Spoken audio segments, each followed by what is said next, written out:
네, 히브리서가 쓰여진 목적 여러분께서 이미 알고 계십니다. 한 번 더 상기시켜 드리기 원하는데요. 이 디아스포라 이 유대인들이 이제 그리스도인이 되고 난 다음에 이제 주님을 따르는 삶에 있어서 많은 유혹을 받습니다. 특별히 그 유대 공동체에서부터 또 이제 핍박을 받고 박해뿐만 아니라 또 다시 돌아오라고 하는 그런 유혹을 받으면서 자꾸 이렇게 믿음에 떨어졌다고 하는 것이죠.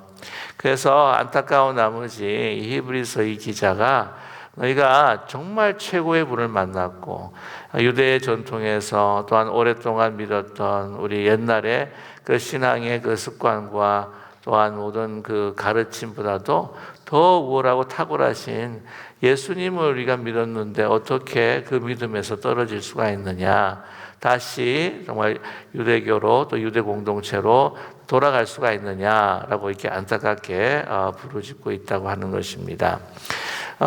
이스라엘 백성들이 이제 광야 생활하면서 힘들고 어려우니까 주어진 자유도 있고 또 하나님의 백성이라고 하는 분명한 정체성이 있음에도 불구하고 항상 애굽을 그리워했다고 하는 것을 우리가 너무 잘 알고 있습니다.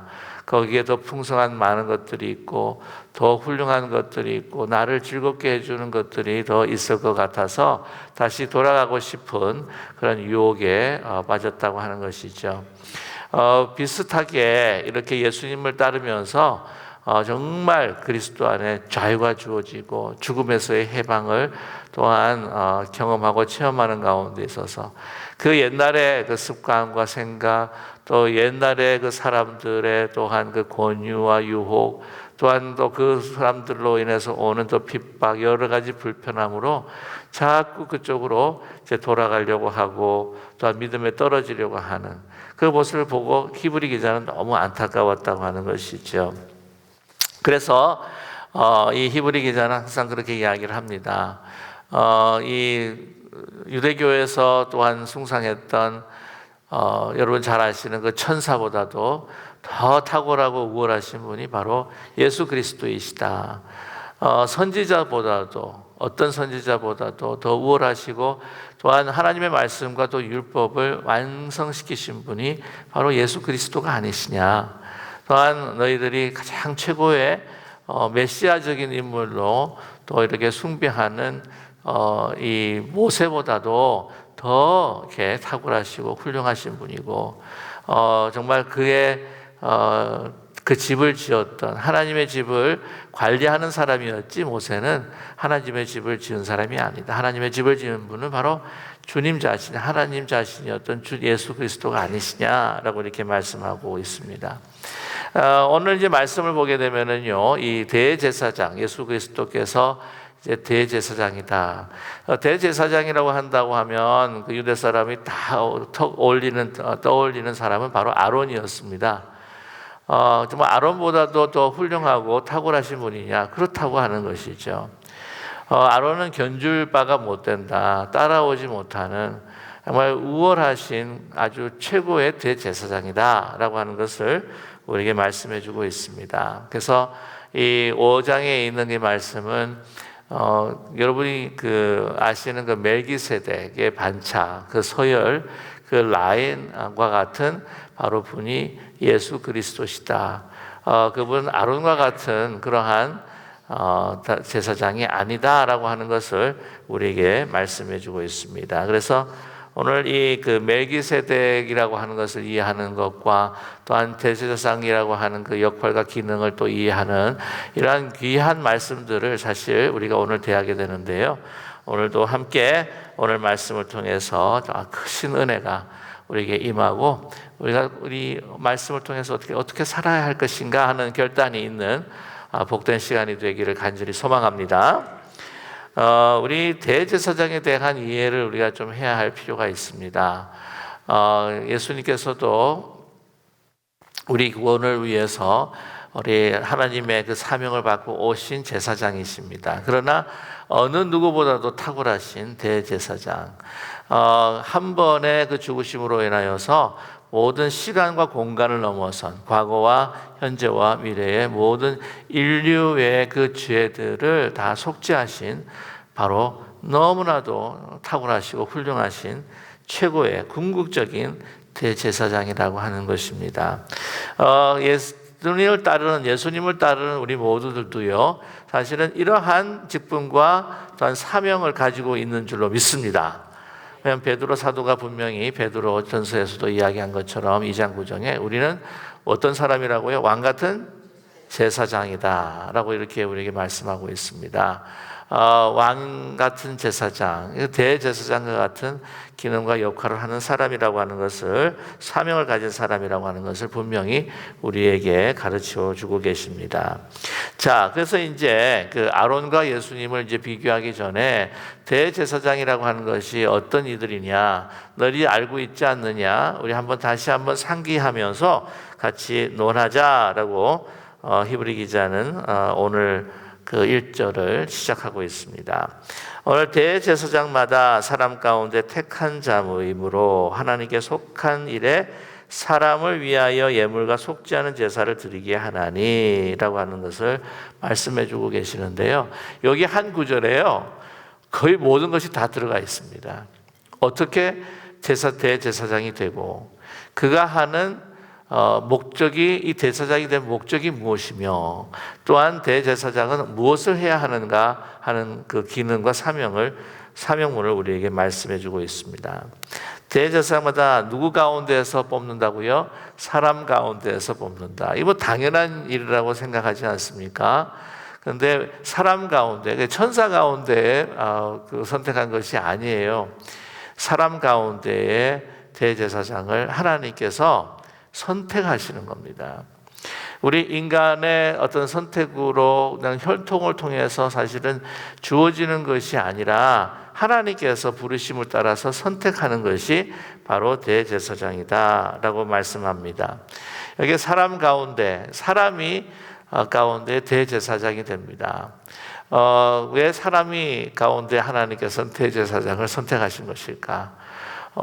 천사가 존재하는 것이기 때문에 또한 천사를 왜 선택하지 않는 것일까? 왜냐하면 이 사람은 사람의 형편을 어떻게 해요? 알고 있기 때문입니다.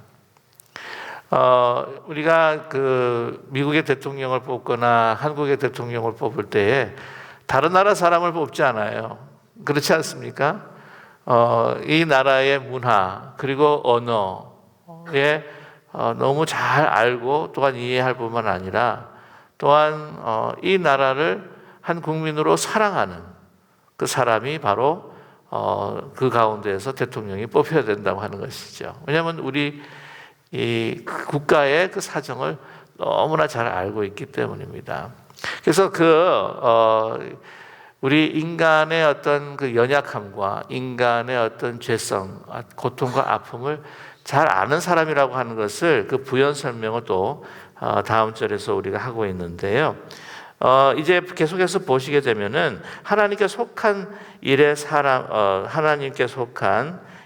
사람을 위하여 그러니까 자기 자신을 위하는 것뿐만 아니라 사실은 누구를 위해서요? 사람을 위해서.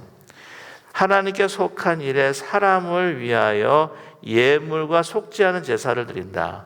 무엇을 드린다고요? 예물과 속지 않은 제사를 행하는 것이 바로 이 대제사장이다. 그래서 이 대제사장이라고 하는 것은 하나님의 손을 한 손으로 잡고, 한 손을 누구를 손을 잡냐면 사람의 손을 잡아서 하나님의 나라와 또한 인간의 그 죄된 그 세상을 어떻게 화목케 하시고, 또한 이 하나님의 용서를 통해서, 제물과 제사를 통해서, 용서를 통해서 우리의 우리의 삶이, 우리 인간이 바로 더 거룩하게 하게 하시는 것이, 하는 그 직분이, 사명이 바로 대제사장이다라고 하는 것을 우리에게 말씀을 해주고 있습니다. 그러니까 하나님의 이 거룩한 나라가 있어요. 그러니까 우리 죄로 인해서 속된 우리의 삶이 있습니다. 근데 그 접점에 누가 있냐면 대제사장이 있다고 하는 것이죠. 그래서 제사를 통해서 하나님의 예물을 통해서 이 희생양, 희생소를 통해서 자기 죄를, 우리 인간의 죄를 거기에다 전가하고 이것을 주게 되면 용서하시겠다고 하는 그 제사를 통해서 어떻게 해요? 용서받고 우리가 하나님의 또한 거룩한 백성으로 화하게 된다고 하는 것을 그러한 사명을 가진 사람이 바로 대제사장이다, 제사장이다라고 하는 것을 우리에게 말씀해 주고 있습니다. 자, 그런데 우리 말씀 가운데 이제 사람 가운데서라고 하는 말을 조금 더 부연해서 2절에 설명을 하고 있어요. 그런 어떤가, 사람 가운데 택한 사람이기에 그 사람도 사람이에요. 어떤 사람인가? 그가 무식하고 미혹된 자를 능히 용서할 수 있는 것은 자기도 어떻게 해요? 연약에 휩싸여 있습니다 라고 이렇게 말씀하고 있습니다. 그 대제사장도 어떤 사람이라고요? 사람으로서 연약하다. 보통 사람들처럼 무지한 면도 있고 미혹될 수 있는 그러한 죄인이다 라고 하는 것을 우리에게 말씀을 해주고 있습니다. 그렇기 때문에 이 대제사장은요, 보세요. 그가 무식하고 미혹된 자를 능히 용납할 수 있는 것은 어떤 무식하고 저렇게 사람 왜 이렇게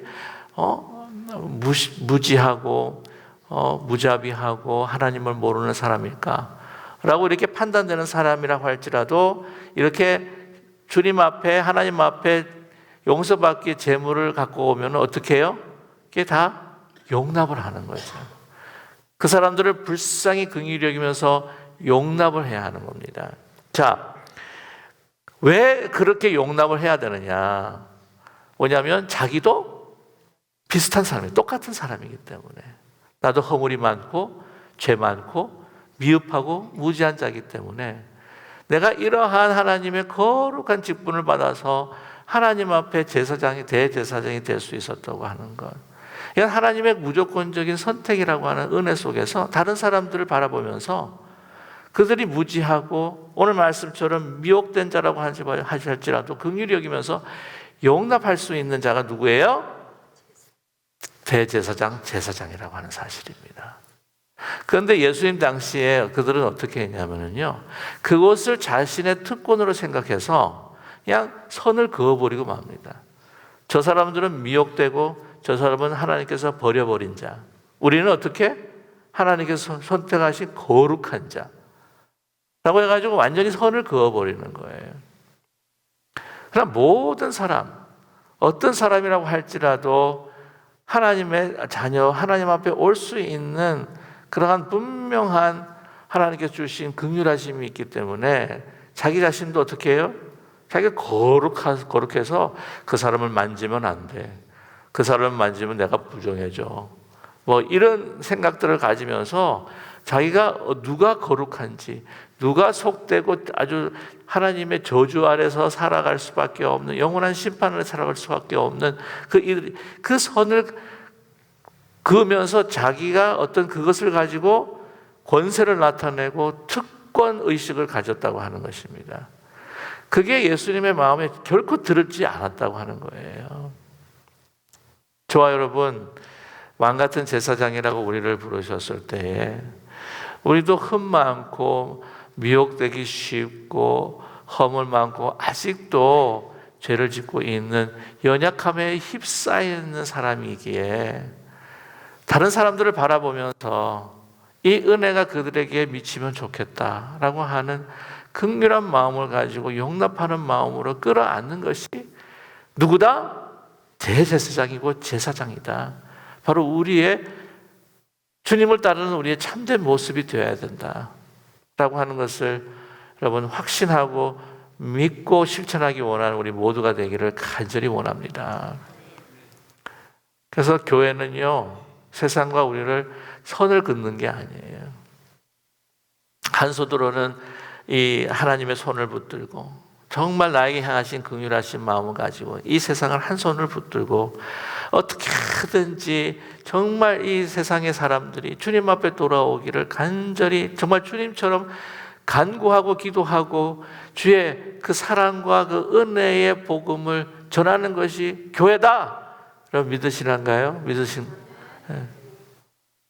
우리는 이렇게 편안하게 주님 모시고 주님 앞에 찬양하면서 우리 구원받았으면 우리가 막 그것으로 만족하고 기뻐하고, 아유 세상 사람들 저런 인간들은 다 그냥 죽어버려야 돼 그러면서, 그런 것이 결코 우리의 사명이 아니요 하나님의 부르심이 아니라고 하는 것을 말씀해 주고 있습니다. 그래서 오늘 3절 보시게 되면은요, 백성을 위하여서 속죄제를 드릴 때에 누구부터 사실은 그 속죄제를 드리냐면은 이 대제사장은요 자기의 가족과 자기 자신을 위해서 먼저 하나님 앞에 속죄제를 드립니다. 그 다음에 이 제사장의 그룹을 위해서 또 속죄제를 드려요. 그 다음에 다 드리고 난 다음에 누구의 속죄제를 드리냐면은 이 모든 백성들의 속죄제를 드린다고 하는 것이죠.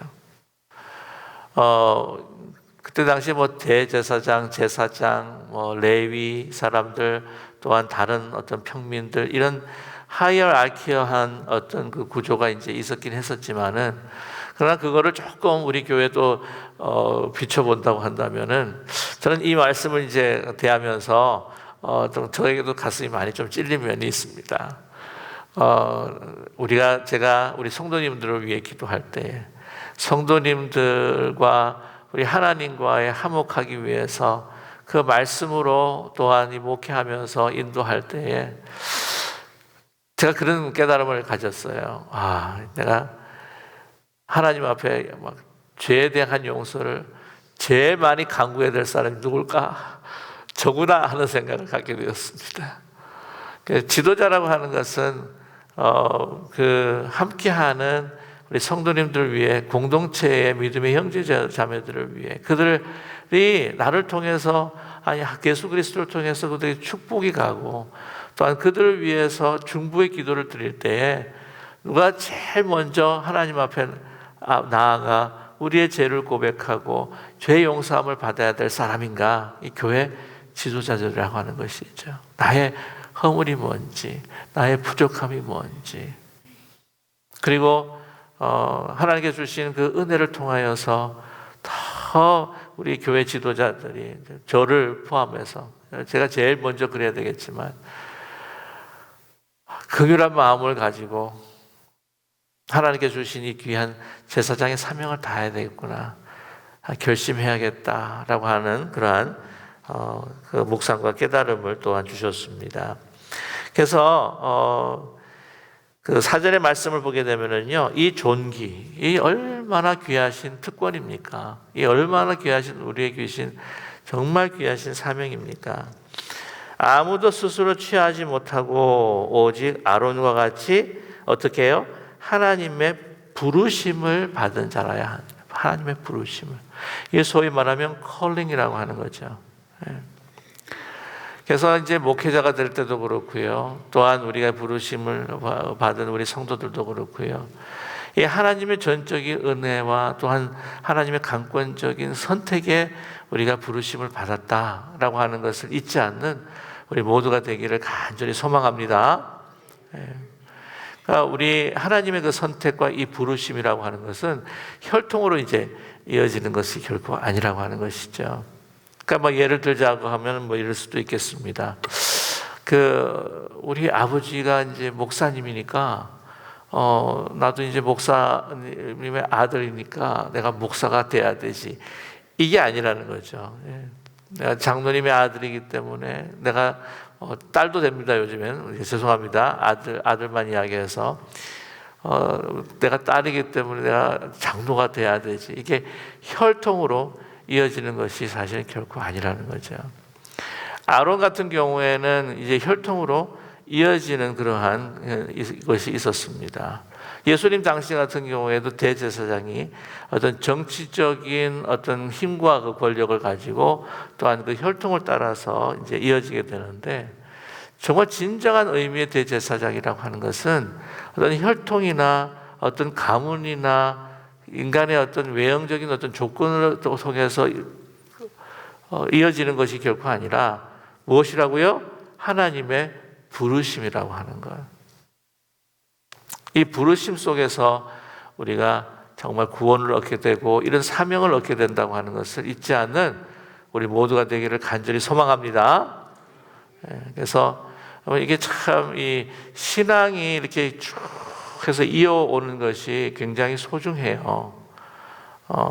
그래서 내가 3대 기독교 가정에서 태어났다, 4대 기독교 가정에서 태어났다라고 하는 것이 굉장히 이것이 참 소중하고 훌륭한 면이기도 하지만, 그러나 이 신앙이 대로 이어지는 것이 아니라 하나님의 은혜로 부르심으로, 하나님의 그 선택과 부르심으로 내가 하나님의 자녀가 되고 그리스도의 제자가 되고 내가 성도가 되었다고 하는 항상 그 은혜 의식과 그 믿음 속에서 살아가는 저와 여러분 되기를 간절히 소망합니다.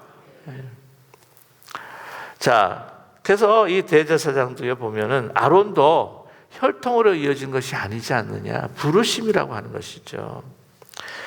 오늘 이 말씀 보게 되면은요 5절에 보시게 되면 이렇습니다. 또한 이와 같이 그리스도께서 대제사장 되심도 스스로 영광을 취하심이 아니요 오직 말씀하신 이가 그에게 이르시되 너는 내 아들이니 내가 오늘 어떻게 해요? 너를 낳았다 라고 이렇게 말씀하고 있습니다. 이 시편 말씀 보게 되면 내 아들이니 오늘 너를 낳았다 라고 하는 그런 말씀을 인용을 하고 계세요. 자, 여기 보게 되면은 이 유대 그리스도인들에게 그 유대교를 믿는 그 유대인들이 이런 이야기를 아마 했을 겁니다. 왜냐하면 이 마가복음에 보게 되면 6장 3절에 보게 되면 이런 기록이 나와요. 이 그 주위에 사람들이 예수님을 보면서 이런 이야기를 합니다. 이 사람이 마리아의 아들 목수가 아니냐, 야고보와 요셉과 유다와 시몬의 형제가 아니냐, 그 누이들이 우리와 함께 여기 있지 아니하냐 하고 예수를 어떻게 해요? 배척을 합니다. 고향에서 이렇게 배척을 당해요. 그 동네에서 이제 잘 아는 거죠. 근데 물론 이제 요셉이 죽어서 그 요셉이라고 하는 아버지의 이름이 나오지를 않았을 수도 있겠지만, 보통 아시겠지만은 보통 누구를 이렇게 유대 당시에는 누구를 이야기할 때 누구의 아버지의 아들, 아버지의 이름을 대거든요. 그런데 이제 마리아의 아들이라고 이렇게 이야기를 합니다. 그 마리아의 아들이라고 한다고 하면 그 동네에서도요, 이 요셉이 낳은 아들이 아니라고 하는 것이 아마 소문으로 확 좀 퍼졌던 것 같습니다. 그렇기 때문에 수근수근거리면서 동네 이야기가 막 돌아다니면서 사람들의 머리에 그 마음에 이제 각인이 된 거죠. 그 말에 아비가 누군지 잘 모르겠어. 그렇지만 정확한 건 마리아의 아들이야. 그러한 이야기가 아마 이것이 이 마가복음에 기록되었을 거다. 그렇기 때문에 이 배척한 이유가 어디서 어쩌면 태어나지 모르는 그러한 그 목수가 예수가 아니 어떻게 이렇게 말씀을 가르치고 자기가 선지자처럼 메시아처럼 이렇게 행동할 수가 있느냐, 배척을 해버리고 만 거죠. 마가복음에 이러한 이야기가 써 있다고 한다면 그때 그 초대교회 당시에도 이런 이야기들이 교회 안에서는 예수 그리스도께서 성령으로 태어나는 것을 믿기 때문에 이게 문제가 안 되는데, 믿지 않는 사람에게는 어떻게 해요? 이것이 조롱거리가 될 수 있다는 것이죠. 그러니까 유대교의 유대인들이 야, 예수는 아론의 혈통이 아니야. 그런데 어떻게 대제사장이라고 이야기하니? 우리 죄를 대속하신 그런 제사장이고 대제사장이라고 그러는데, 아니 어떻게 출신 성분도 제대로 알 수 없는 마리아의 아들이 어떻게 대제사장이 되고 우리 구원주가 될 수가 있냐? 아론이 더 훌륭한 대제사장이야.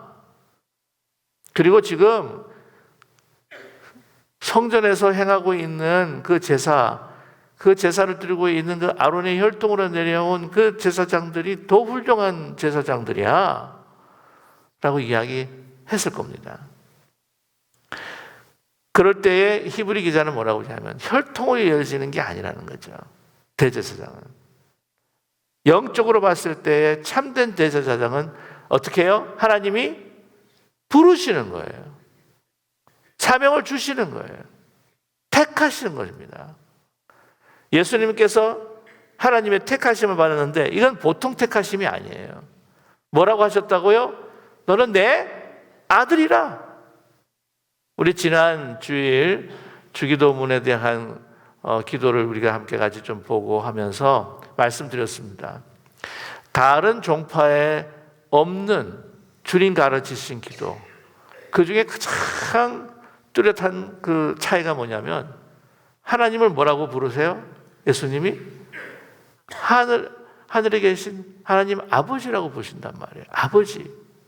신성모독이라고 말씀드렸습니다. 그 당시에 그렇게 부르는 거는. 근데 예수님께서는 자신 있게 하나님을 아버지라고 부르세요.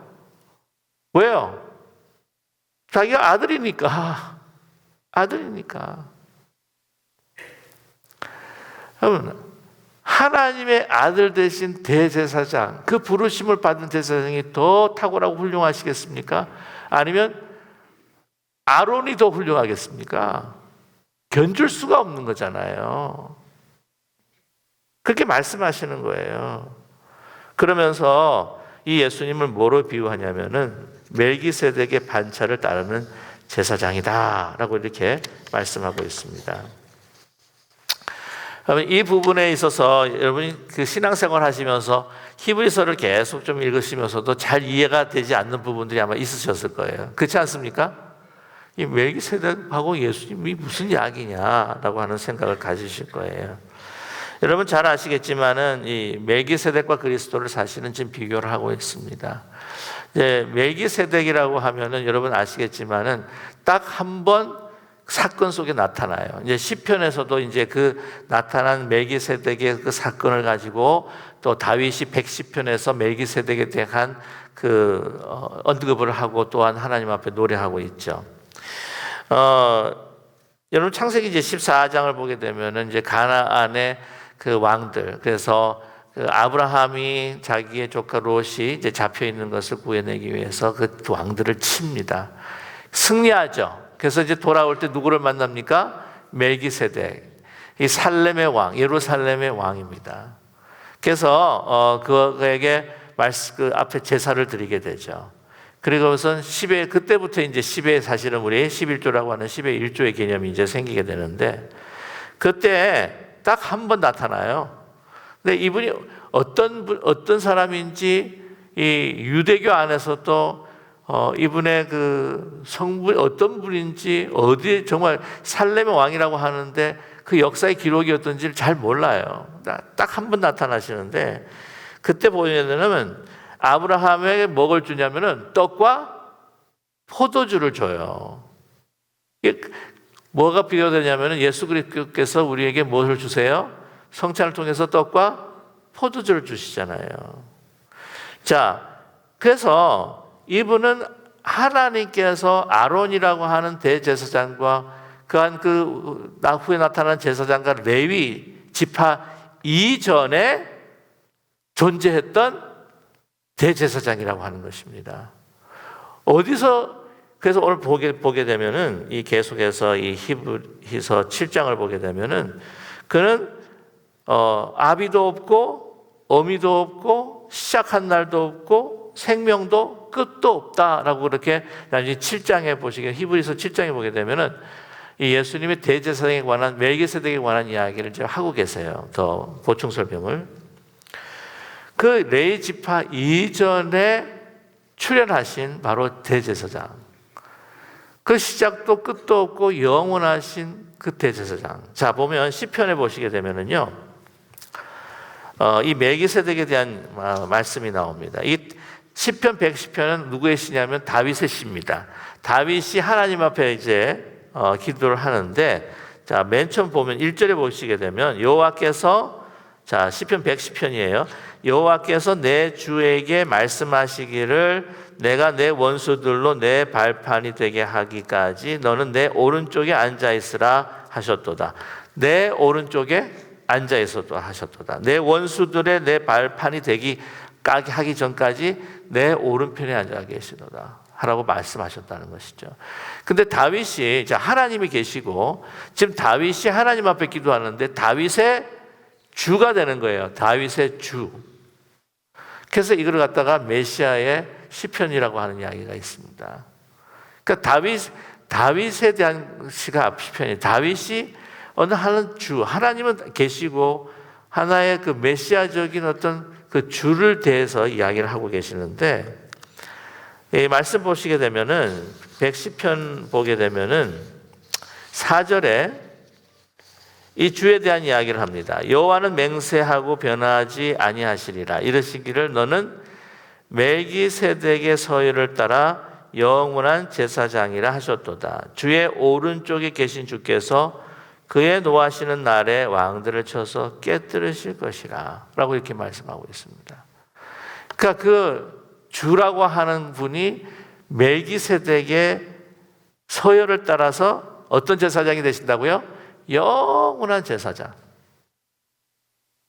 바로 이 영원한 제사장은 다윗이 누구를 예표로, 이 멜기세덱을 누구를 위한 예표로 기도드리셨다? 예수님이라는 거죠.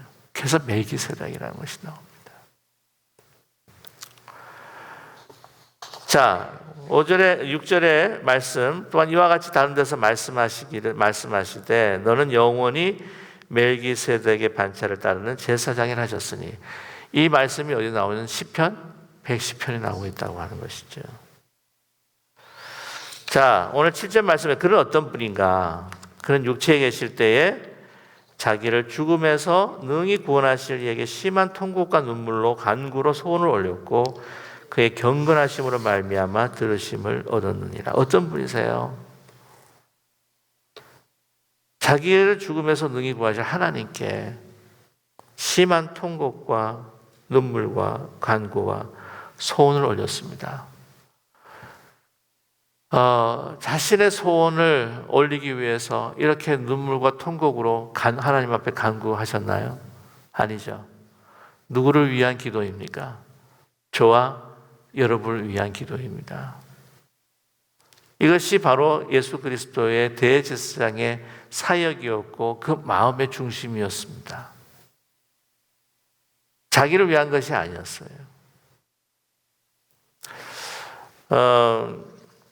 그러면서 이 부분에 대해서 온전하게 아들로서 순종하신 분이십니다. 예수님께서 하나님의 아들이시면서 하나님을 사랑하시되 그 하나님을 향한 순종은 하나님을 100% 사랑하시는 그 마음에서부터 나왔고 100% 우리를 사랑하시는 마음에서부터 그 통곡과 우리를 위한 구원의 그 십자가의 죽음이 삶을 우리에게 보여주셨다고 하는 것이죠. 이러한 고난으로 순종함을 배워서 온전하게 되셨다라고 우리에게 말씀하고 계십니다. 그래서 자기에게 순종하는 모든 자에게 영원한 구원의 근원이 되셨다라고 우리에게 말씀하고 있습니다. 저 여러분, 여기서 우리가 참 중요한 것이 뭐냐면요, 우리 그리스도를 통해서 우리가 배워야 할 것이 무엇인지를 우리는 깨닫게 됩니다. 순종이라고 하는 거죠. 오늘 이 말씀이 또 다시 뒤에 또 나타나게 되는데, 그래서 하나님께 멜기세덱의 반차를 따른 대제사장이라 칭함을 받으셨느니라. 영원한 여러분 제사장이라고 하는 것은 바로 예수 그리스도께서 주시는 그 부르심과 그 사명을 따라서 하나님 앞에 그 완전한 사랑을 가지고, 우리를 향한 완전한 사랑을 가지고, 그 어려운 고통과 아픔이지만 우리를 향해서도 큰 긍휼함을 가지고 죽으심까지 순종하셨기에 영원한 제사장이 되셨습니다. 이것을 어떻게 우리가 묵상하고 보고 배우고 성령을 통해서 그 예수 그리스도의 그 임재가 우리 가운데에, 그 대제사장의 임재가 우리 가운데 임해야 된다고 하는 것이죠. 자, 보면 멜기세덱에 관하여는, 자 11절의 말씀 보면요, 멜기세덱에 관하여는 우리가 할 말이 많으나 너희가 듣는 것이 두나무로 어떻게 해요? 설명하기 어려우니라. 어떻게 알았는지 잘 모르겠어요. 너희 멜기세덱에 대해서 내가 좀 더 이야기하고 싶은데 너 잘 모르지.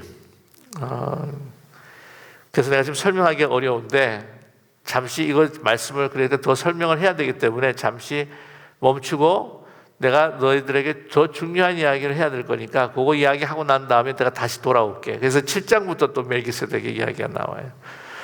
6장을 갖다가 오늘 이제 12절에서부터 이제 6장의 말씀을 조금 싹싹 빼도 크게 어려움 없이 문맥이 넘어가게 됩니다. 자, 아무튼 근데 이제 뭐가 중요한가? 이렇게 멜기세덱에 대해서 쫙 이야기를 하다가 갑자기 뭔가 진짜 중요한 거를 언급을 하고 넘어가겠다는 생각이 든 거예요. 무엇이냐? 우리 12절에 같이 한번 읽을까요? 때가 오래되었으므로 너희가 마땅히 선생이 되었을 터인데 너희가 다시 하나님의 말씀의 초보에 대하여 누구에게서 가르침을 받아야 할 처지이니 단단한 음식은 못 먹고 젖이나 먹어야 할 자가 되었도다 라고 이렇게 경고의 말씀을 하고 있습니다. 때가 오래되었으므로 오래 믿었다는 겁니다. 오래 믿었기 때문에 너희들이 예수 그리스도에서 많이 알고 또한 그 말씀을 따라 살았고 또 그 경험을 통해서 또한 내가 예수 그리스도께서 대제사장 된 것처럼 우리 또 대제사장이 되어서 한 손에 성도의 손을 잡고 한 손에 하나님의 손을 잡아서 어떻게 하든지 화목하게 인도해주는 정말 인도하며 가르치는 자가 너희는 되었어야 된다 라고 하는 거죠. 마땅히 선생이 되었을 터인데 어떤 것입니까? 너희가 다시 하나님 말씀의 초보에 대하여 너가 가르침을 받아야 된다냐. 한마디로 말씀을 드리면은 아직 성숙하고 성장하지 못하고 있지 않느냐는 거예요. 우리 아이들이 우리 5살, 6살 될 때 뭐 아주 테러블 할 수도 있지만은 참 귀엽고 이쁩니다. 그러면 어떤 때는 그냥 요거 이쁜 거 그냥 그대로 남아 있으면 좋겠다만 뭐 이런 생각을 하지만 그 성숙하지 않으면은요 어떻게 해요? 큰 문제가 생기는 거예요. 어떤 목사님은 이 말씀을 하면서 이런 이야기를 하시더라고요. 친교실에서 우리가 이렇게 다 밥을 식사를 하고 있는데 너무 참 기가 막힌 비유라서 제가 함께 나누고 싶은데 식사를 하고 있는데 어떤 나이 드신 분이 자기 백에다가 자기 그 가방에서 우유병 하나 아이들 먹는 우유병 하나 턱 빼가지고는 턱 물고 쪽쪽쪽쪽 빨고 있으면 뭐 귀엽다 너무 멋있다 그렇게 할 거냐? 혹시 이게 우리 모습이 아니냐?